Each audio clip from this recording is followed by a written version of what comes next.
And good morning guys. Ayan, gagawa tayo ng healthy drinks for gout arthritis. Hindi lang para sa gout arthritis, para din sa mga cholesterol sa ating katawan. So, cleansing, detox. So, magdi-detox, no? Maglilinis ng ating internal organ. Ayan. Meron tayo ditong lemon, ayan, good for the liver ito. So, ito naman for cholesterol, at itong pinya naman guys is for mayaman siya sa mayaman, basta mayaman siya. Bromelain. At saka ito naman ang celery na pwede rin nating i-mix dyan. Mas maganda sa panglinis sa ating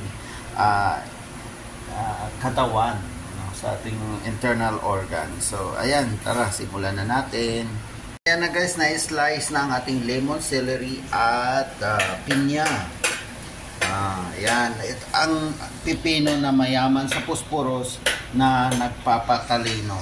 Ayan, ngayon ko lang nalaman na ang pipino pala ay mayaman sa phosphorus. Ayan, pinakamataas na content ng phosphorus ang pipino, kaya pampatalino. Sabi ni Doc Atoy, yan, marami kong natutunan kay Doc Atoy at Doc Willie O. Si Doc Atoy at saka si Doc Willie O. Marami kayong matutunan dyan.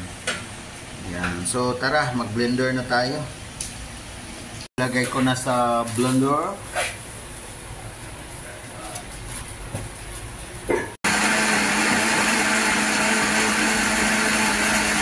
Guys, naging juice na siya.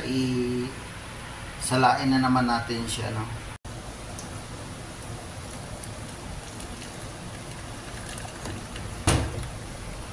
Ayan na siya guys, oh. Yan na yung ginawa nating healthy detoxifying drink. Pang detox. Ayan. Inumin natin yan before food.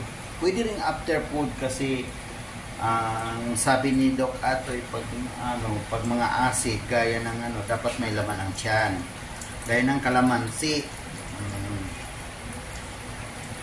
Salamat sa iyong panood.